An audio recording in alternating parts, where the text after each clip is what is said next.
உண்மையில் சில நாட்களுக்கு முன்புதான் 18 வயதான ஆதிரா அழுது கொண்டே தன் தாயிடம் சொல்லிக் கொண்டிருந்தாள். அம்மா, எனக்கு இப்போது திருமணம் வேண்டாம். அதற்குள் ஏன் இவ்வளவு அவசரம்? நான் இன்னும் படிக்க வேண்டும். என் காலில் நான் நிற்க வேண்டும். என் கனவுகளை நிறைவேற்ற வேண்டும். நீங்கள் ஏன் என் பேச்சை புரிந்து கொள்ள மறுக்கிறீர்கள்? அவளுடைய கண்களில் கண்ணீரும் இதயத்தில் பயமும் இருந்தது. ஆனால் கடந்த ஒரு வாரமாக அவளுடைய எதிர்ப்பு குரல் அவளது தாய் சரோஜாவின் இதயத்தை சற்றும் கரைக்கவில்லை. சரோஜா அலமாரியில் துணிகளை வைத்தபடியே தன் மகளுக்கு புரிய வைக்க முயன்று கொண்டிருந்தார். மீண்டும் ஆதிராவின் கண்களில் கண்ணீரை கண்டதும் அவள் அருகில் வந்து தன் முந்தானையால் அவளது கண்ணீரை துடைத்தார். பிறகு அன்போடு அவளது இரு நீண்ட ஜடைகளின் பின்னலை அவிழ்த்து கொண்டே, மகளே, நம் குடும்பத்தில் பெண்களுக்கு இந்த வயதில்தான் திருமணம் நடக்கும். பெண்ணிற்கு இதைவிட 2 வயது கூடினாலும் நல்ல வரன் கிடைப்பது கடினமாகிவிடும். மக்கள் விதவிதமாக பேச தொடங்கி விடுவார்கள். நம் ஊரில் இதை அபசகுனமாக நினைப்பார்கள் என்பது உனக்கே தெரியும் தானே என்றார். இதை கேட்டு ஆதிரா கோபமாக முகத்தை வைத்துக்கொண்டு, அம்மா, நீங்களும் இந்த நவீன காலத்திலும் பழைய காலத்து பேச்சை பேசுகிறீர்கள். பெண்களுக்கு சின்ன வயதிலேயே திருமணம் செய்து வைத்த காலம் அது. ஆனால் இப்போது காலம் மாறிவிட்டது. இப்போது பெண்கள் முதலில் படிக்கிறார்கள், சொந்த காலில் நிற்கிறார்கள். பிறகு 28 முதல் 30 வயதில் திருமணம் செய்து கொள்கிறார்கள். நீங்கள் ஏன் என் வாழ்க்கையை இவ்வளவு சீக்கிரம் தீர்மானிக்கிறீர்கள்? இந்த சொந்தக்காரர்கள் நம் இன்ப துன்பங்களில் எப்படியாவது கூட நிற்கிறார்களா? நீங்கள் அவர்களை பற்றி கவலைப்படுவதற்கு என்றாள். இதை கேட்டதும் சரோஜா அன்போடு அவளது தரையில் லேசாக கொட்டி, அப்படி சொல்லக்கூடாது மகளே. இது குடும்பத்தாரை பற்றிய விஷயம் மட்டுமல்ல. எனக்குமே இந்த வரன் மிகவும் பிடித்திருக்கிறது. நீ வாழப்போகும் வீட்டில் உள்ளவர்கள் மிகவும் நல்லவர்கள். உன்னை தங்கள் கண்மணி போல் பார்த்து கொள்வார்கள். இப்படிப்பட்ட நல்ல வரன்கள் அடிக்கடி கிடைக்காது. உனக்கு கிராமத்து வாழ்க்கை பிடிக்காது என்றும், சாணி அள்ளுவதும் வயலில் வேலை செய்வதும் பிடிக்காது என்றும் நீதானே சொல்வாய். நீ நகரத்தில் வாழ ஆசைப்பட்டாய். இப்போது நகரத்தில் இருக்கும் நல்ல வீடும் நல்ல மாப்பிள்ளையும் கிடைக்கும்போது நீ ஏன் மறுக்கிறாய் என்றார். சரோஜா தன் மகளுக்கு புரிய வைத்தாலும் ஒரு தாயாக தன் மகள் இன்னும் ஒரு குழந்தைதான் என்பது அவருக்கும் தெரியும் என்பதால் அவர் இதயத்தின் ஒரு மூலையிலும் வலி இருந்தது. ஆதிரா தன் கிராமத்து தலைவரின் மகள். ஆனால் அந்த குடும்பத்தில் ஒரு வழக்கம் இருந்தது. மகன்களுக்கு அதிகாரமும் பொறுப்புகளும் வழங்கப்பட்டன.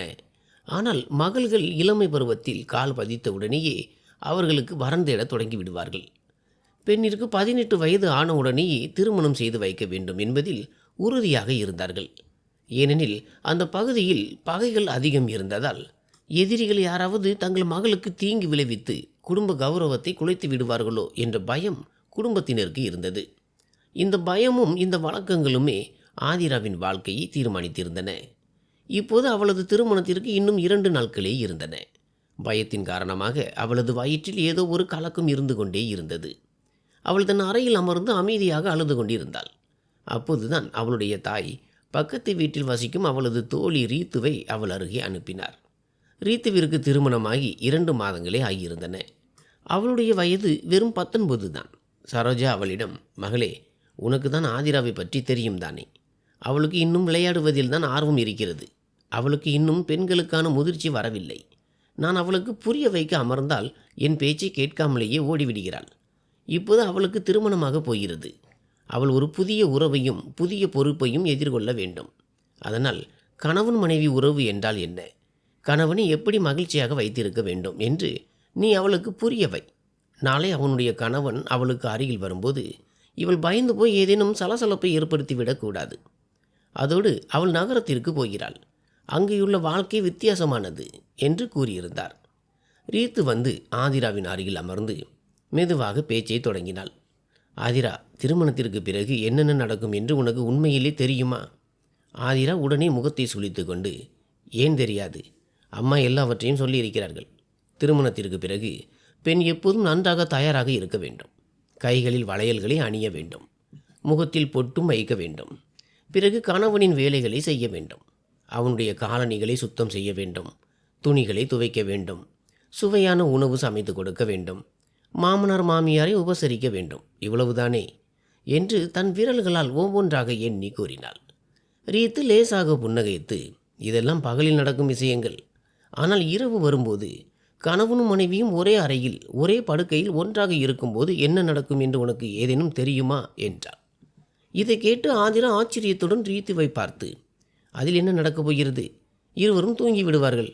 அப்படியும் நான் என் கணவனை என் படுகையில் தூங்க விட மாட்டேன். எனக்கு தனியாக தூங்கித்தான் பழக்கம். அவன் என் அருகில் வந்தால் நான் அவனை காலால் உதைத்து படுக்கையிலிருந்து கீழே தள்ளி விடுவேன் என்றாள். அவளுடைய இந்த வார்த்தையை கேட்டு ரீத்து தலையில் கை வைத்து கொண்டு, அடி பைத்தியமே, நீ அப்படி செய்தால் உன் கணவன் அடுத்த நாளே உன்னை உன்னுடைய அம்மா வீட்டிற்கு திருப்பி அனுப்பி விடுவான். திருமணத்திற்கு பிறகு பெண் தன் கணவனின் இதயத்தை கவர வேண்டும். இப்படிப்பட்ட குழந்தைத்தனமான செயல்களால் அவனை கோபப்படுத்தக்கூடாது என்றாள் ரீத்து. ரீத்து தனக்கு தெரிந்தவரை அவளுக்கு புரிய வைத்தாள். ஏனெனில் அவளும் அதே சிறிய கிராமத்து பெண்தான். அவளும் உலகை அந்த பார்வையில் தான் பார்த்திருந்தாள். ஆதிராவின் கண்கள் ஆச்சரியத்தால் விரிவடைந்தன. அவளுக்கு திடீரென்று அபிமன்யுவின் நினைவு வந்தது. சில நாட்களுக்கு முன்புதான் அபிமன்யு அவர்கள் வீட்டிற்கு வந்திருந்தான். அவளுடைய தாய் இவன்தான் உனக்கு வரப்போகும் கணவன் என்று கூறியிருந்தார். அன்று அபிமன்யு தான் ஆதிராவிடம் தனியாக சிறிது நேரம் பேச வேண்டும் என்று சொல்லியிருந்தான். ஆனால் ஆதிரா அதற்கு மறுத்துவிட்டு அழுது கொண்டே அங்கிருந்து ஓடிவிட்டாள். இப்போது ரீத்துவின் பேச்சை கேட்டதும் அவளுடைய மூளை முற்றிலும் குழம்பியது. அவள் பயந்து போய், ஐயோ கடவுளே, எனக்கு வலி என்றால் மிகவும் பயம். எனக்கு வரப்போகும் கணவன் என்னவென்றால் இவ்வளவு பெரிய ஆளாக இருக்கிறார். வேண்டாம், நான் திருமணமே செய்து கொள்ள மாட்டேன். என்ன நடந்தாலும் சரி என்றாள். அவளுடைய பயத்தை கண்டு ரீத்து அவளை அன்போடு தேற்றினாள். பயப்பட தேவையில்லை. இது ஒவ்வொரு பெண்ணின் வாழ்க்கையிலும் ஒரு பகுதிதான். ஆரம்பத்தில் எல்லோருக்கும் பயம் இருக்கும். ஆனால் மெல்ல மெல்ல எல்லாம் சாதாரணமாகிவிடும். கணவன் அன்போடும் புரிதலோடும் நடந்து கொள்ளும்போது பெண்ணிற்கும் அவனுடன் ஒரு நெருக்கமும் நிம்மதியும் ஏற்படத் தொடங்கும். ரீத்துவின் வார்த்தைகள் ஆதிராவின் பயத்தை சற்று குறைத்தாலும் அவளது மனதில் ஒரு விசித்திரமான பதற்றம் இன்னும் இருந்தது. திடீரென நிச்சயிக்கப்பட்ட திருமணம் அவளை ஏற்கனவே கவலையில் ஆழ்த்தியிருந்தது. இப்போது அவளது தாயும் பக்கத்து வீட்டு பிள்ளைகளுடன் விளையாட அவளை அனுமதிக்கவில்லை. கோழி விளையாடவும் விடவில்லை. ஓடி பிடித்து விளையாடவும் விடவில்லை. எல்லாவற்றிற்கும் மேலாக திருமண வாழ்க்கையை குறித்து அவள் கேட்ட விஷயங்கள் அவளது இதய துடிப்பை வேகப்படுத்தின. அவளது வயிற்றில் பயத்தினால் ஒரு விசித்திரமான கலக்கம் ஏற்பட்டது. இறுதியாக திருமண நாளும் வந்தது. ஒட்டுமொத்த குடும்பத்தின் ஆரவாரத்திற்கும் கொண்டாட்டத்திற்கும் இடையில் மாப்பிள்ளை வீட்டார் ஊர்வலமாக கிராமத்தை வந்தடைந்தனர். சவிதா அவர்கள் தன் உறவினர்கள் மற்றும் குடும்பத்தினருடன் முழு ஆடம்பரத்தோடு ஊர்வலத்தை அழைத்து வந்திருந்தார். மறுபுறம் ஆதிரா மணமகள் உடையில் நிஜமாகவே மிகவும் அழகாக இருந்தாள். சிவப்பு நிற மணமகள் ஆடை, நகைகள் மற்றும் லேசாக கவிழ்ந்த முகத்தோடு அவள் ஒரு பொம்மையைப் போல காட்சியளித்தாள். திருமண சடங்குகள் தொடங்கி ஐயர் மணமக்களை ஒன்றாக மணமேடையில் அமர வைத்தபோது அங்கிருந்த ஒவ்வொருவரும் அந்த ஜோடியை பாராட்டாமல் இருக்கவில்லை. இருவரும் ஒன்றாக அமர்ந்திருந்தபோது நிஜமாகவே மிகவும் அழகாக இருந்தனர். அபிமன்யு அன்போடு அவளது கையை பிடித்து தன் அருகில் அமர வைத்தான். ஆனால் ஆதிராவின் நிலைமையோ முற்றிலும் வேறாக இருந்தது. அவள் உள்ளுக்குள் பயத்தால் நடுங்கிக் கொண்டிருந்தாள். அவளது இதயம் எவ்வளவு வேகமாக துடித்ததென்றால் இப்போதே மயங்கி விழுந்து விடுவாள் போலிருந்தது. சிறிது நேரத்தில் அனைத்து சடங்குகளும் முடிவடைந்தன.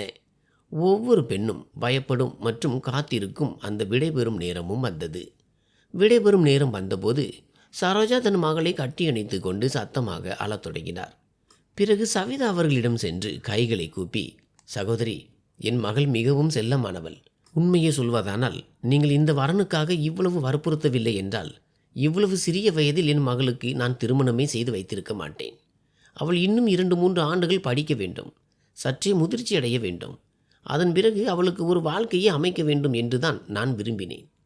ஆனால் உங்கள் குடும்பத்தின் கௌரவத்திற்கும் மதிப்பிற்கும் மதிப்பளித்து என் பொம்மை போன்ற குழந்தையை உங்களிடம் ஒப்படைத்திருக்கிறேன். தயவு செய்து அவளை பார்த்து கொள்ளுங்கள். அவளிடம் ஏதேனும் தவறு நேர்ந்தால் உங்கள் சொந்த மகளாக நினைத்து மன்னித்து விடுங்கள் என்றார். சரோஜாவின் கண்களில் இருந்து கண்ணீர் தொடர்ந்து வழிந்து கொண்டிருந்தது. இதை கேட்டதும் சவிதா அவர்கள் உடனே அவரது கைகளை பற்றி கொண்டு நம்பிக்கையுடன், நீ கவலைப்படாதே, நான் உன் மகளை எவ்வளவு நன்றாக பார்த்து கொள்வேன் என்றால் இந்த உலகத்தில் எந்த ஒரு மாமியாரும் தன் மருமகளை இப்படி பார்த்து கொண்டிருக்க மாட்டார்கள். பார், உன் மகள் என் வீட்டில் மிகவும் மகிழ்ச்சியாக இருப்பாள் என்று கூறி ஆதிராவை தங்களோடு அழைத்து சென்றார். கிராமத்தில் இருந்து நகரத்திற்கான பயணம் சுமார் 4 மணி நேரம் ஆகும். கார் புறப்பட்டதும் ஆதிராவின் கண்களில் இருந்து கண்ணீர் நின்றபாடில்லை. அவள் மீண்டும் மீண்டும் தன் கைகளாலும் துடைக்கும் தாள்களாலும் கண்ணீரை துடைத்து கொண்டே அழுதாள். ஆரம்பத்தில் சவிதா அவர்கள் அவளுக்கு அன்போடு புரிய வைத்து கொண்டிருந்தார். மகளே, இவ்வளவு அழாதே. ஒவ்வொரு பெண்ணும் ஒரு நாள் தன் வீட்டை விட்டு போகத்தான் வேண்டும். பார், உன் மேக்கப் கலைந்துவிடும். ஆனால் 2-2.5 மணி நேர பயணம் கடந்து கிராமம் மிகவும் பின்னால் தங்கிவிட்ட போது அவரது பொறுமை இழந்தது. இறுதியாக அவர் எரிச்சலுடன், உன் அழுகை நிற்குமா நிற்காதா? திருமணத்தின் இத்தனை வேலைகளால் எனக்கு ஏற்கனவே இரத்த அழுத்தம் அதிகமாகிறது. தலை வலியால் வெடிக்கிறது. இதில் உன்னுடைய இந்த அழுகை வேறு. உன்னையை தவிர இந்த உலகத்தில் வேறு எந்த பெண்ணும் தன் புகுந்த வீட்டிற்கு போகவில்லையா? இவ்வளவு அழ வேண்டும் என்றால் அங்கேயே இருந்திருக்க வேண்டியது தானே. எங்களோடு வர வேண்டிய அவசியம் என்ன என்றார். திடீரென அத்தையின் இந்த மாறிய முகத்தை கண்டு ஆதிரா கடுமையாக பயந்தாள். முன் இருக்கையில் அமர்ந்திருந்த அபிமன்யு திரும்பி முதலில் தன் தாயை பார்த்தான். பிறகு தன் மனைவியை பார்த்தான். அழுத பிறகும் அவள் மிகவும் அப்பாவித்தனமாகவும் அழகாகவும் இருந்தாள். அவன் மெதுவாக, அம்மா, நீங்கள் முன்னால் அமர்ந்து கொள்ளுங்கள், நான் பின்னால் வந்து அமர்கிறேன் என்றான். சவிதா அவர்கள் முன்னால் சென்றார். அபிமன்யு பின்னால் வந்து ஆதிராவின் அருகில் அமர்ந்தான். ஆதிரா ஏற்கனவே சுருண்டு அமர்ந்து இருந்தாள்.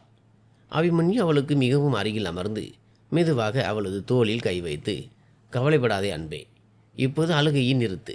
நீ ஒன்றும் இவ்வளவு தூரத்திற்கு போய்விடவில்லை. நீ எப்போது சொல்கிறாயோ அப்போதெல்லாம் நான் உன்னை உன்னுடைய பெற்றோரை பார்க்க அழைத்து செல்வேன். இப்போது தானே நமக்கு திருமணமாகி இருக்கிறது. நாம் இருவரும் ஒன்றாக நல்ல வாழ்க்கையை வாழ வேண்டும் என்று நான் விரும்புகிறேன். நீ இப்படியே அழுது கொண்டிருந்தால் நீயே நோய்வாய்ப்பட்டு விடுவாய் என்றான். முதல் முறையாக ஒரு ஆணின் நெருக்கமான தொடுதலை உணர்ந்ததும் ஆதிரா பயந்து போய் லேசாக நடுங்கினாள். அபிமன்யு அவளது தோளில் கையை வருடி அவளை அமைதிப்படுத்த முயன்றான். புன்னகையுடன், சரி, இப்போது கண்ணீரை துடைத்துக்கொள். வீட்டிற்கு சென்றதும் நாம் இருவரும் ஓய்வெடுப்போம். நம் புதிய வாழ்க்கையை தொடங்குவோம் என்றான். அவனுடைய பேச்சை கேட்டு ஆதிரா சற்றே பயந்து வேகமாக, இல்லை, தயவு செய்து அத்தையிடம் எதையும் சொல்லாதீர்கள். நான் அழுதால் அவர்கள் மிகவும் திட்டுகிறார்கள் என்றாள். அபிமன்யு புன்னகைத்தான். வழிநெடுகிலும் அவன் அவளிடம் பேசிக்கொண்டே வந்தான். சில சமயங்களில் அவளை சிரிக்க வைக்க முயன்றான். சில சமயங்களில் அவளது கவனத்தை திருப்பினான். மெல்ல மெல்ல ஆதிராவும் தேறினாள். அவளது முகத்தில் லேசான புன்னகை திரும்பியது. அபிமன்யு தான் நினைத்தது போல அவ்வளவு மோசமானவன் இல்லை என்று அவளுக்கு தோன்றத் தொடங்கியது. ஏனெனில் வழிநெடுகிலும் அவன் அவளிடம் மென்மையாக பேசிக்கொண்டே வந்திருந்தான். சிறிது நேரத்திற்கு பிறகு கார் மிகவும் அழகான ஆடம்பரமான ஒரு குடியிருப்பில் வந்து நின்றது. முன்னால் ஒரு மிகப்பெரிய கம்பீரமான வீடு நின்று கொண்டிருந்தது. அது ஒரு அரண்மனையை விட குறைவில்லாமல் இருந்தது. ஆதிரா காரில் இருந்து இறக்கப்பட்டு அந்த வீட்டை பார்த்ததும் அவளது கண்கள் ஆச்சரியத்தால் விரிவடைந்தன. அவளும் பணக்கார வீட்டு பெண்தான். ஆனால் தமிழ்நாட்டு கிராமத்தின் பணக்காரத்தனத்திற்கும் நகரத்தின் வாழ்க்கைக்கும் நிஜமாகவே வானத்திற்கும் பூமிக்கும் உள்ள வித்தியாசம் இருந்தது. இவ்வளவு பெரிய ஆடம்பரமான வீட்டை பார்த்ததும் அவளுக்கு தன் சில பழைய கனவுகள் நினைவுக்கு வந்தன. ஒரு நாள் தான் நகரத்தின் ஒரு பெரிய வீட்டின் மருமகளாக மாறுவேன், ஒரு புதிய வாழ்க்கையை வாழ்வேன் என்று அவள் நினைத்த அதே கனவுதான் அது. இன்று அந்த கனவு நனவாயிருந்தது. ஆனால் அவளது இதயத்திற்குள் இன்னும் பயம், தயக்கம் மற்றும் அறியாத எதிர்காலத்தை குறித்த லேசான பதற்றம் இருந்தது. குடும்பத்து பெண்கள் சிலர் சிரிப்பு, கேலி மற்றும் குறும்புத்தனங்களுக்கு இடையில் ஆதிராவை அபிமன்யுவின் அறை வரை கொண்டு வந்து விட்டனர். மணமகளை கேலி செய்து கொண்டே இனிமையான பேச்சுக்களை பேசி சிறிது நேரம் சூழலை லேசாக்கிவிட்டு அவர்கள் அனைவரும் சிரித்து கொண்டே அங்கிருந்து சென்றனர். அறையில் திடீரென நிலவிய அமைதி ஆதிராவின் இதய துடிப்பை இன்னும் வேகப்படுத்தியது.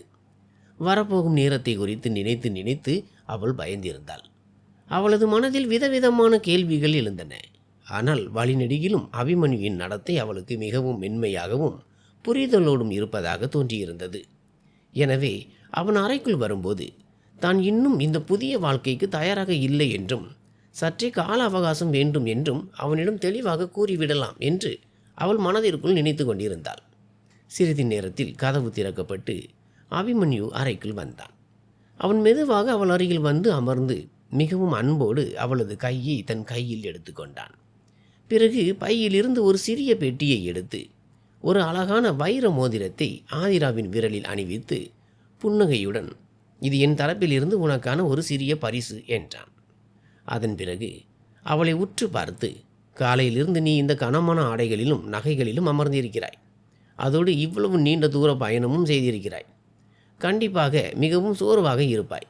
வா, நான் உனக்கு இந்த கனமான நகைகளிலிருந்து விடுதலை தருகிறேன் என்றான். ஆதிரா சற்றே தயங்கி மெதுவான குரலில், இல்லை, நீங்கள் விட்டுவிடுங்கள், நானே செய்து கொள்கிறேன் என்றாள். ஆனால் அபிமன்யு புன்னகைத்து, இப்போது நான் உன் கணவன், என்னை செய்ய விடு என்றான்.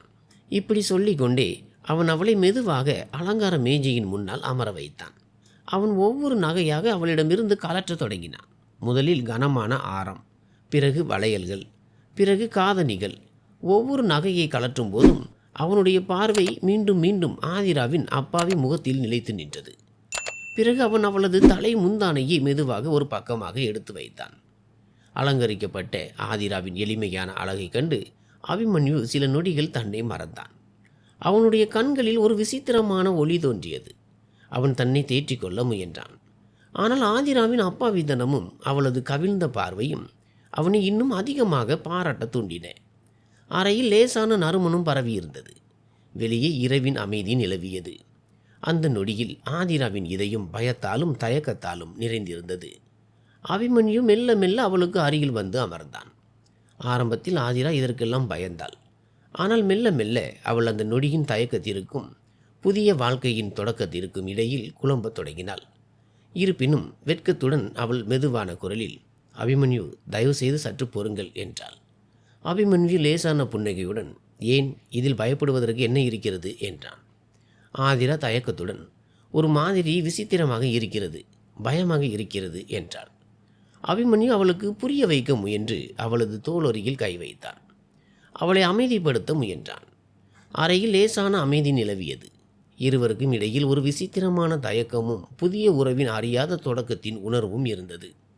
ஆதிரா தயக்கத்துடன் மெதுவான குரலில், அபிமன்யு, தயவு செய்து இப்போது அவசரப்படாதீர்கள், நான் இன்னும் மனதளவில் தயாராக இல்லை என்றாள். அவளுடைய குரலில் பயமும் தயக்கமும் தெளிவாக தெரிந்தது.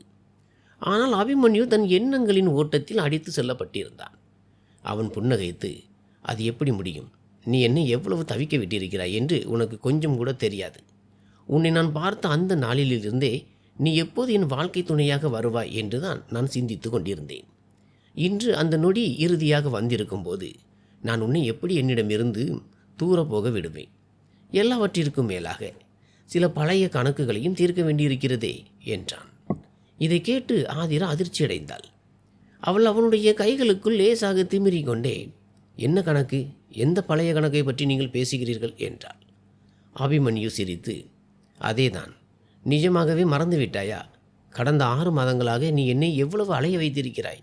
சில சமயம் பார்ப்பதற்கு மறுத்தாய், சில சமயம் பார்வையை திருப்பினாய். அதற்கு சிறிய பழிவாங்கலாவது வேண்டாமா என்றான். அபிமன்யு தன்னிடம் அமர்ந்து நீண்ட நேரம் பேசுவான், தன்னை புரிந்து கொள்வான், மெல்ல மெல்ல தன் நம்பிக்கையை பெறுவான். பிறகு அவர்களுக்குள் இந்த பந்தம் வளரும் என்றுதான் ஆதிரா நினைத்திருந்தாள். புதிய வாழ்க்கையின் தொடக்கம் அன்போடும் பரஸ்பர புரிதலோடும் இருக்கும் என்று அவள் நினைத்திருந்தாள். ஆனால் நிகழ்வுகள் அவளது சிந்தனையை விட மிகவும் வற்புறுத்தலாக முன்னேறி கொண்டிருந்தன. ஆதிரா பயந்து போய் தன்னை சுருக்கி கொண்டாள். அவளது முகத்தில் வெட்கம், பயம் மற்றும் குழப்பத்தின் உணர்வுகள் தெளிவாக தெரிந்தன. ஆனால் அபிமன்யு அவளை தன் அருகில் வற்புறுத்தி இழுத்து அவளது மறுப்பையும் மீறி தன் மனைவியாக அவளை அணைத்து கொண்டான். ஆதிராவின் இதயம் வேகமாக துடித்தது. இதெல்லாம் ஏன் இவ்வளவு கட்டாயமாக நடக்கிறது என்று அவளால் புரிந்து கொள்ள முடியவில்லை. அவளது மனதில் பயமும் இருந்தது, அறியாத எதிர்காலத்தை குறித்து பதற்றமும் இருந்தது. அபிமன்யு அவளுக்கு மிகவும் நெருக்கமாக வந்தான். அவன் அவளது உணர்வுகளுக்கு மதிப்பளிக்காமல் தன் உரிமையை நிலைநாட்ட முயன்றபோது ஆதிரா பயத்தினால் நடுங்கி போனாள். அவள் இன்னும் இதற்கு தயாராக இல்லை. ஆனால் நிகழ்வுகள் அவளது விருப்பமின்றி நடந்தன. அந்த இரவு ஆதிராவிற்கு மிகவும் கனமானதாகவும் வேதனை மிக்கதாகவும் அமைந்தது. அவள் வலியிலும் சோர்விலும் மீண்டும் மீண்டும் சொல்லிக் கொண்டிருந்தாள், அபிமன்யு, தயவு செய்து இத்துடன் நிறுத்துங்கள். என்னால் இதற்கு மேல் தாங்க முடியாது. எனக்கு மிகவும் கஷ்டமாக இருக்கிறது. அவளுடைய குரலில் கெஞ்சல் இருந்தது, பயம் இருந்தது, ஆதரவற்ற நிலையும் இருந்தது. ஆனால் அபிமன்யு அந்த நேரத்தில் பழிவாங்கும் எண்ணத்திலும் தன் பிடிவாதத்திலும் எவ்வளவு மூழ்கியிருந்தான் என்றால் அவனால் தன் மீது கட்டுப்பாடு வைக்க முடியவில்லை. சூழ்நிலை இந்த அளவிற்கு செல்லும் என்று அவன் நினைத்து கூட பார்த்திருக்க மாட்டான். இரவு முழுவதும் நேரம் ஸ்தம்பித்தது போல இருந்தது. ஆதிரா சோர்வு, வலி மற்றும் குழப்பத்திற்கு இடையில் கண்ணீர் வடித்து கொண்டிருந்தாள். வீட்டில் அந்த நேரத்தில் அதிகமான மனிதர்கள் யாரும் இருக்கவில்லை. சவிதா அவர்கள் தன் அறையில் இருந்து வெளியே வந்து வரவேற்பறையின் சோபாவில் பதற்றத்துடன் அமர்ந்திருந்தார். வேலைக்காரனோ எப்போதும் போல தன் அறைக்கு சென்று தூங்கிவிட்டான். இரவின் அமைதியில் அறையின் உள்ளிருந்து வரும் ஆதிராவின் அழுகை சத்தங்கள் சவிதா அவர்கள் காதுகளை எட்டின. ஒவ்வொரு முறையும் அவர் பதற்றத்துடன் அமர்ந்திருந்தார். இறுதியாக நீண்ட மற்றும் சோர்வூட்டும் அந்த இரவிற்கு பிறகு அபிமன்யு ஆழ்ந்த உறக்கத்தில் ஆழ்ந்தான். ஆதிராவோ அமைதியாக படுத்தபடி தன் வாழ்க்கையில் திடீரென ஏற்பட்ட இந்த பெரிய மாற்றத்தையும் அதன் வழியையும் புரிந்து கொள்ள முயன்று கொண்டே இருந்தாள். மறுநாள் காலை அபிமன்யுன் கண் விழித்தபோது அறையில் லேசான அமைதி நிலவியது. ஆதிரா படுக்கையில் அப்படியே சோர்ந்து கிடந்தாள். இரவு முழுவதான வேதனை அவளது சக்தியை பறித்தது போல இருந்தது. ஆனால் அபிமன்யுன் முகத்தில் இருந்து இரவின் போதை முழுவதும் ஒரு நொடியில் மறைந்து விட்டது.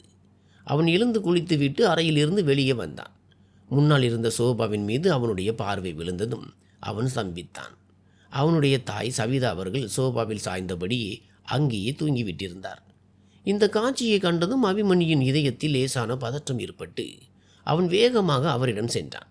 மெதுவாக, அம்மா, நீங்கள் ஏன் இங்கே தூங்குகிறீர்கள்? நீங்கள் அறைக்கு சென்று ஓய்வெடுத்திருக்க வேண்டும். என்ன, இரவு முழுவதும் இங்கேயேவா அமர்ந்திருந்தீர்கள் என்றான்.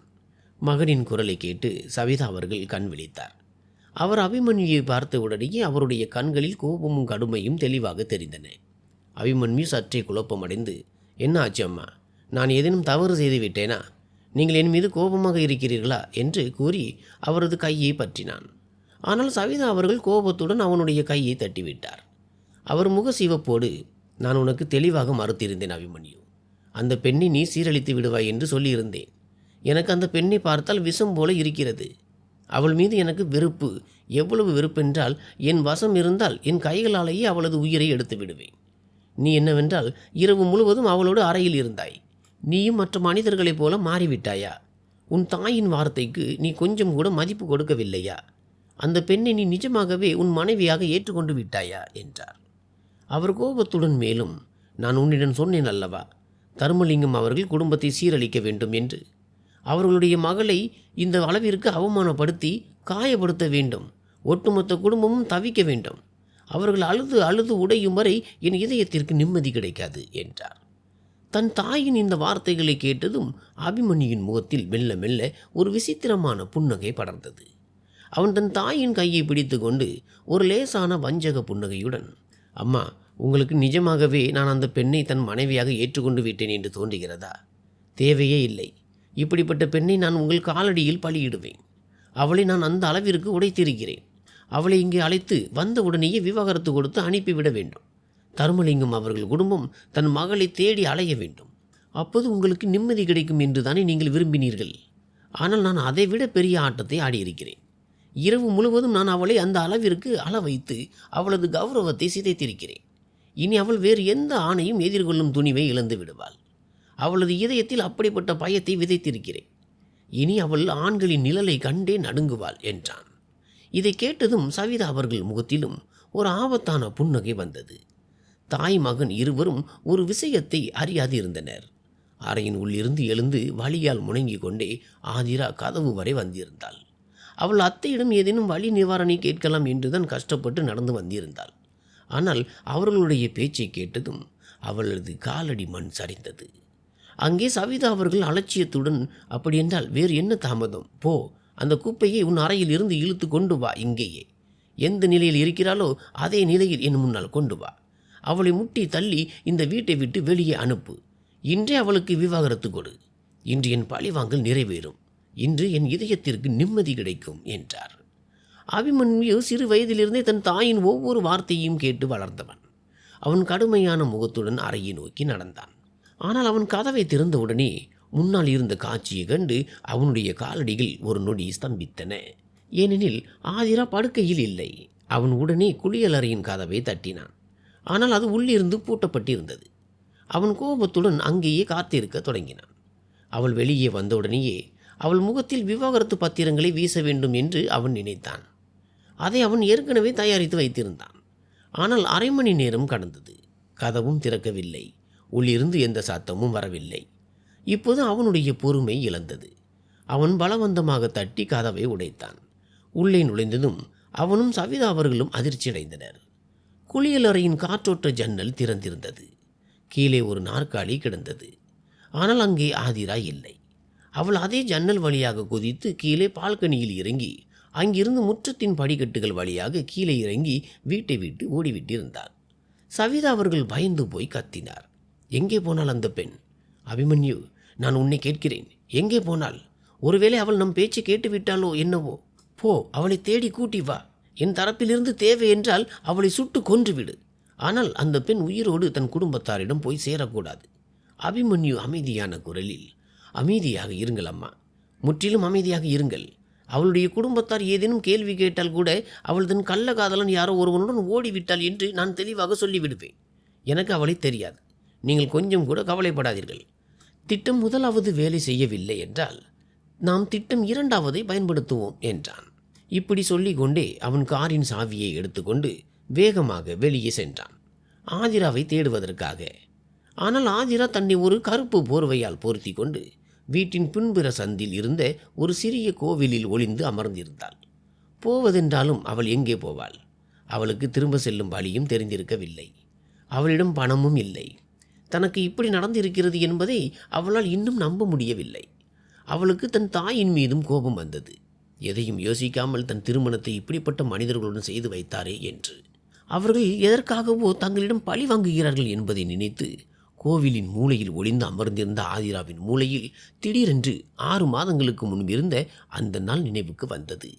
முதல் முறையாக அபிமன்யு அவளது வாழ்க்கையில் வந்தபோது அவனுடைய பிடிவாதத்தின் பின்னால் ஒரு ஆழமான ரகசியம் மறைந்திருக்கிறது என்பது அவளுக்கு தெரிந்திருக்கவில்லை. எப்போதும் போல அந்த நாளும் பள்ளி முடிந்ததும் ஆதிரா நேராக பள்ளிக்கு வெளியே இருந்த ஜெகதீஷ் மாமாவின் சிறிய கடைக்கு சென்றாள். அங்கே அவளுக்கு மிகவும் பிடித்த புளி மிட்டாய் கிடைத்தது. அவள் வேகமாக தன் பையில் இருந்து 50 ரூபாயை எடுத்து சிரித்து கொண்டே, மாமா, சீக்கிரம் 50 ரூபாய்க்கு புளி மிட்டாய் கொடுங்கள் என்றாள். ஜெகதீஷ் மாமா புன்னகைத்தாலும் அவளுக்கு புரிய வைக்க தொடங்கினார். அடே மகளே, இவ்வளவு புளி சாப்பிடுவது உடம்பிற்கு நல்லதில்லை. உன் ஆரோக்கியத்திலும் சற்று கவனம் செலுத்து. எவ்வளவு நல்ல பிள்ளை நீ. ஆனால் ஆதிராவிற்கு அந்த நேரத்தில் இந்த பேச்சுக்களில் எந்த அக்கறையும் இருக்கவில்லை. அவளுக்கு சிறு வயதிலிருந்தே புளிப்பு பண்டங்கள் மிகவும் பிடிக்கும். வீட்டில் அவளது தாய் சரோஜா அவளை அப்படிப்பட்ட பொருட்களை சாப்பிட விடுவதில்லை. அவளது தந்தை எப்படியும் கடுமையான குணம் கொண்ட மனிதர். ஆதிரா ஒருபோதும் அவர்களிடம் எந்த பிடிவாதமும் செய்ததில்லை. ஏனெனில் பிடிவாதம் செய்தாலும் அது நிறைவேறப் போவதில்லை என்பது அவளுக்கு தெரியும். எனவே அவள் பள்ளியிலிருந்து திரும்பும்போது ரகசியமாக தனக்கு பிடித்த புளி மிட்டாய்களை வாங்கி கொள்வாள். வீட்டிற்கு செல்வதற்கு முன்பே வழியிலேயே சுவைத்து சாப்பிட்டு பாதியை தீர்த்து விடுவாள். அன்றும் அவள் ஒரு பாக்கெட்டை திறந்து ஆசையோடு புளி சாப்பிட்டு கொண்டே முன்னேறி கொண்டிருந்தாள். ஆனால் கவனக்குறைவாக முன்னால் அதிவேகத்தில் ஒரு கருப்பு நிற பெரிய கார் வருவதை அவள் பார்க்க மறந்துவிட்டாள். திடீரென்று கார் மிக அருகில் வந்தபோது டிரைவர் பிரேக் போட்டார். ஆதிரா பயந்து போய் அவளது கையில் இருந்த புளி பாக்கெட்டுகள் அனைத்தும் தரையில் விழுந்தன. அப்போது காரின் கதவு திறக்கப்பட்டு ஒரு உயரமான கோபக்கார இளைஞன் கீழே இறங்கினான். அவன் எரிச்சலுடன், குருடாகிவிட்டாயா? முன்னால் இவ்வளவு பெரிய வண்டி வருகிறது என்பது தெரியவில்லையா? சாக வேண்டும் என்று அவ்வளவு ஆசை இருந்தால் வேறு எங்காவது போய் சாகு. இங்கேயே நாடகம் நடத்துகிறாய் என்றான். ஆனால் ஆதிராவும் சளைத்தவள் அல்ல. அவள் முதலில் குனிந்து தரையிலிருந்து தன் புலிகளை எடுத்தாள். பிறகு அந்த இளைஞனின் முகத்தை கூட பார்க்காமல் கோபத்துடன், சரி, ஒப்புக்கொள்கிறேன், நான் குருடுதான். ஆனால் கடவுள் உங்களுக்கு 2 கண்கள் கொடுத்து இருக்கிறார் அல்லவா? முன்னால் பள்ளி இருக்கிறது, பிள்ளைகள் வீட்டிற்கு போகிறார்கள் என்பது உங்களுக்கு தெரியவில்லையா? இவ்வளவு வேகமாக வண்டி ஓட்ட வேண்டிய அவசியம் என்ன? ஆமாம், ஒப்புக்கொள்கிறேன், கடவுள் உங்களுக்கு பெரிய வண்டி கொடுத்து விட்டார். ஆனால் ஓட்ட கற்றுக் கொடுக்கவில்லை போலிருக்கிறது என்றாள். சுற்றி நின்றவர்கள் இந்த காட்சியை கண்டு புன்னகைத்தனர். எல்லோர் முன்னிலையிலும் ஒரு சிறிய பெண் இவ்வளவு தைரியமாக பதில் சொல்வதைக் கண்டு சூழல் சற்றே வேடிக்கையாக மாறியது. ஆனால் அந்த இளைஞனுக்கு இந்த பேச்சு பலமாக குத்தியது. அவனுடைய மூக்கு கோபத்தால் உப்பியது. அவன் அந்த பெண்ணை உற்று பார்த்து கொண்டே இருந்தான். ஆதிராவோ தன் புலி பாக்கெட்டுகளை சேகரித்து கொண்டு முணுமுணுத்தபடியே அங்கிருந்து முன்னோக்கி சென்று விட்டாள். முன்னால் நின்ற அந்த இளைஞன் வேறு யாருமல்ல, அபிமன்யுதான். முதல் பார்வையிலேயே அந்த பெண்ணின் தைரியத்தால் அவன் கோபத்தின் உச்சிக்கே சென்றிருந்தான். இன்று வரை அவனுடைய முன்னிலையில் உரத்த குரலில் பேசுவதற்கு கூட யாருக்கும் துணிச்சல் இருந்ததில்லை. அவன் தன் தந்தையின் பேச்சை கேட்டுதான் நிலம் சம்பந்தமான சில வேலைகளை பார்ப்பதற்காக கிராமத்திற்கு வந்திருந்தான். இல்லையென்றால் அவனுக்கு கிராமத்திற்கு வருவதே பிடிக்காது. அந்த நேரத்தில் அங்கே பல மனிதர்கள் இருந்ததால் அவன் எதுவும் பேசவில்லை. ஆனால் மனதிற்குள் இந்த பெண்ணிற்கு பாடம் புகட்ட வேண்டும் என்று உறுதி பூண்டான். மறுபுறம் பள்ளி உடையில் ஆதிரா நிஜமாகவே மிகவும் அழகாக இருந்தாள். அவள் தன் தோழிகளுடன் வீட்டை நோக்கி சென்று கொண்டிருந்த போது அவளது தோழி ஒருத்தி கேலியாக, ஏய், எவ்வளவு அழகான பையன், நீ அவனுடன் எப்படி சண்டை போடலாம்? நான் இருந்திருந்தால் நேராக அவனிடம் சென்று மன்னிப்பு கேட்டிருப்பேன். ஒருவேளை அவன் என் காதலனாக கூட ஆகியிருப்பான் என்றாள். இதை கேட்டு ஆதிரா அவளை முறைத்து, உன்னை போன்ற காதல் பைத்தியம் பிடித்த பெண்களிடம் இதை தவிர வேறு என்ன எதிர்பார்க்க முடியும்? இப்படிப்பட்ட பசங்களை பற்றி உனக்கு தெரியாது. எனக்கு தெளிவாக தெரிகிறது. அவன் நகரத்து பணக்கார வீட்டு பிள்ளையாக இருப்பான். எத்தனை பெண்களுடன் அவனுக்கு தொடர்பு இருக்குமோ தெரியாது என்றாள். மெல்ல மெல்ல வழியில் தோழிகள் அனைவரும் அவரவர் வீடுகளை நோக்கி திரும்பினர். ஆதிரா தன் வீட்டை நோக்கி சென்று கொண்டிருந்த போது தொலைவில் சாலையில் அதே கருப்பு கார் நிற்பதை கண்டாள். அவளுக்கு சற்றே பயம் ஏற்பட்டது. ஒருவேளை அந்த மனிதன் தன்னை பிடித்து பலவந்தமாக காரில் ஏற்றி விடுவானோ என்ற எண்ணம் அவளது மனதில் ஒரு நொடி தோன்றியது. பயத்தின் காரணமாக அவள் வேக வேகமாக எட்டுக்களை வைத்து தன் வீட்டிற்குள் சென்று விட்டாள். அங்கே அபிமன்யு அந்த நேரத்தில் அவசரமாக இருந்தான். ஏனெனில் அவனுடைய தாயிடமிருந்து தொடர்ந்து அழைப்புகள் வந்து கொண்டிருந்தன. எனவே அவன் தொலைவில் இருந்தே ஆதிராவின் வீட்டை தன் கைபேசியில் ஒரு புகைப்படம் எடுத்துக்கொண்டான். சில நாட்களுக்கு பிறகு மீண்டும் வந்து எல்லோர் முன்னிலையிலும் தன்னை இவ்வளவு அவமானப்படுத்தி அந்த பெண்ணிற்கு நிச்சயம் பாடம் புகட்ட வேண்டும் என்று மனதிற்குள் தீர்மானித்து கொண்டான். அவன் அங்கிருந்து திரும்பி சென்றான். ஆனால் அவனுடைய இதயத்தின் கோபம் சற்றும் குறையவில்லை. அதே கோபத்தோடு அவன் இரவில் உணவு மேஜையில் அமர்ந்தபோது எப்போதும் போல அமைதியாகவும் சாதாரணமாகவும் இருக்கவில்லை. சவிதா அவர்கள் உணவு மேஜையில் அமர்ந்திருந்த அபிமன்யுவை வழக்கத்திற்கு மாறாக அமைதியாக கண்டபோது ஆச்சரியமடைந்தார். அவர் அவனை கூர்ந்து நோக்கி, அபிமன்யு மகனே, என்ன விஷயம்? இன்று ஏன் இவ்வளவு அமைதியாக இருக்கிறாய்? யாருடனாவது சண்டை நடந்ததா? உன் முகத்தின் பாவனை எனக்கு சற்றும் சரியாக தெரியவில்லை என்றார். தாய் இவ்வளவு கேட்டதும் அபிமன்யுவின் கோபம் வெளியே வரத் தொடங்கியது. அவன் பெருமூச்சு விட்டு, அம்மா, அப்பாவின் பேச்சை கேட்டு நான் இன்று கிராமத்திற்கு சென்றிருந்தேன். அங்கே ஒரு நாகரிகமற்ற ஒழுக்கங்கெட்ட பெண்ணை சந்திக்க நேர்ந்தது. அவள் எல்லோர் முன்னிலையிலும் என்னிடம் நடந்து கொண்ட விதத்தை என்னால் மறக்க முடியாது என்றான். இதை கேட்டு சவிதா அவர்கள் ஆச்சரியமடைந்தார். அவர் முகத்தை சுளித்து கொண்டு, கிராமத்து ஏழை எளிய மக்கள் இப்படித்தான் இருப்பார்கள். பெரிய வண்டியை பார்த்தவுடனேயே முன்னால் வந்து விடுவார்கள். வேண்டுமென்றே கை கால்களை உடைத்து கொள்ள வேண்டும் என்று நினைப்பது போல. அதன் மூலம் ஈடாக சில பணத்தை பெறலாம் என்பதற்காக என்றார். அபிமன்யு ஒரு குளிர்ந்த சிரிப்புடன், ஆனால் அம்மா, நானும் அவளை இவ்வளவு எளிதாக விட்டு விட மாட்டேன். அவளுடைய வீட்டின் புகைப்படத்தை கொண்டு வந்திருக்கிறேன் என்று கூறி தன் கைபேசியை எடுத்து அந்த புகைப்படத்தை தன் தாயின் முன்னால் வைத்தான். சவிதா அவர்களின் பார்வை கைபேசியின் திரையில் விழுந்தவுடனேயே அவருடைய கையில் இருந்த கரண்டி கீழே விழுந்தது. அபிமன்யு ஆச்சரியத்துடன் தன் தாயை பார்க்க தொடங்கினான். சவிதா அவர்கள் உடனே அவனுடைய கையில் இருந்த கைபேசியை வாங்கினார். புகைப்படத்தை பெரிதாக்கி கூர்ந்து பார்த்தார். திடீரென்று அவருடைய முகத்தின் நிறம் மாறியது. அவர் மெதுவான ஆனால் கடுமையான குரலில், இது தர்மலிங்கம் அவர்களின் வீடு என்றார். அபிமன்யு ஆச்சரியத்துடன் அவரை பார்த்து, என்ன அர்த்தம் அம்மா? உங்களுக்கு இவர்களை தெரியுமா என்றான். அப்போது சவிதா அவர்கள் கண்களில் பழிவாங்கலின் நெருப்பு எரிந்தது. அவர் தன் கடந்த கால கதையை தன் மகனுக்கு விவரித்தார். அதை கேட்டதும் அபிமன்யுவின் உடம்பிலும் இரத்தம் கொதித்தது. அவனுடைய கண்களில் கோபத்தின் ஜுவாலைகள் தெளிவாக தெரிந்தன. அவன் பற்களை கடித்து கொண்டு, இப்போது என் கோபம் முன்பை விட இன்னும் அதிகமாகிவிட்டது. பாருங்கள் அம்மா, நான் அந்த பெண்ணிற்கு எப்படி பாடம் புகட்டுகிறேன் என்றான். இதை கேட்டதும் சவிதா அவர்கள் முகத்தில் ஒரு திருப்தியும் வஞ்சகமும் நிறைந்த புன்னகை படர்ந்தது. மறுநாள் ஆதிரா எப்போதும் போல பள்ளியில் இருந்து வெளியே வந்தபோது தொலைவில் சாலையில் அதே கருப்பு வண்டி நிற்பதை கண்டாள். அதை பார்த்ததும் அவளது இதயம் சற்றே பயந்தது. ஆனால் இந்த முறை அபிமன்யுவே காரில் இருந்து வெளியே வந்து நின்று கொண்டிருந்தான். அவன் மிகவும் அழகிய நாகரிகமான ஆடைகளை அணிந்திருந்தான். பள்ளியின் பல பெண்கள் அவனை கண்டு வியந்து கொண்டிருந்தனர். ஆதிரா அவனை கடந்து செல்ல தொடங்கின போது அபிமன்யு புன்னகையுடன், கேளுங்கள் மிஸ் திமிர் பிடித்தவளே, நான் உங்களிடம் 2 நிமிடங்கள் பேசலாமா என்றான். இதை கேட்டதும் ஆதிரா நின்று திரும்பி அவனை முறைத்து பார்த்து, உங்களுக்கும் எனக்கும் எப்போது இவ்வளவு நட்பு ஏற்பட்டது? நீங்கள் என்னை இப்படிப்பட்ட பெயர்களால் அழைப்பதற்கு? எனக்கு அந்நியர்களிடம் பேசுவதில் எந்த விருப்பமும் இல்லை என்றார். அபிமன்யு லேசாக புன்னகைத்து, பேசாதவரை எப்படி பழக்கம் ஏற்படும் என்றான். ஆனால் ஆதிரா அவனுடைய பேச்சை காதில் வாங்காமல் முன்னோக்கி சென்றாள். அன்று அவளது தோழிகளும் அவளுடன் இருக்கவில்லை. அவள் வீட்டிற்கு செல்லும் வழி அகலமான பரபரப்பான சாலையாக இருந்தது. ஆனால் பின்னால் அதே கருப்பு வண்டி மெல்ல மெல்ல வருவதை அவள் உணர்ந்தாள். அபிமன்யு தன்னை தொடர்கிறான் என்று அவளுக்கு தோன்றியது. எனவே அவனிடமிருந்து தப்பிப்பதற்காக அவள் திடீரென்று ஒரு மண்பாதையான குறுக்கு வழியில் திரும்பினாள். அங்கே மனிதர்களின் நடமாட்டம் மிகவும் குறைவாக இருக்கும். ஆனால் தூரம் குறைவாக இருந்ததால் வீட்டிற்கு சீக்கிரம் செல்ல முடியும். அவள் வேகமான எட்டுகளுடன் அந்த வெறிச்சோடிய பாதையில் முன்னோக்கி சென்று கொண்டிருந்தாள். சிறிது நேரத்திற்கு பிறகு அவள் பின்னால் திரும்பி பார்த்தபோது அபிமன்யுவின் வண்டி எங்கும் காணப்படவில்லை. அவள் நிம்மதி பெருமூச்சு விட்டாள். ஆனால் முன்னோக்கி சென்றபோது அவளது கால் ஒரு கல்லில் தடுக்கி அவள் பலமாக முகங்குப்புற தரையில் விழுந்தாள். அவள் தன்னை தேற்றிக் கொள்வதற்குள் திடீரென்று முன்னால் இருந்த புதர்களில் இருந்து 3-4 ரவுடி பசங்கள் வெளிப்பட்டனர். அவளை பார்த்த உடனேயே விசிலடிக்க தொடங்கினர். ஒரு பையன் சிரித்து கொண்டு, ஆகா, கடவுளும் என்னென்ன காட்சிகளை காட்டுகிறார், இன்று அதிர்ஷ்டம் திறந்து விட்டது பார், அவளாகவே வந்து நம் அடியில் விழுகிறாள் என்றான்.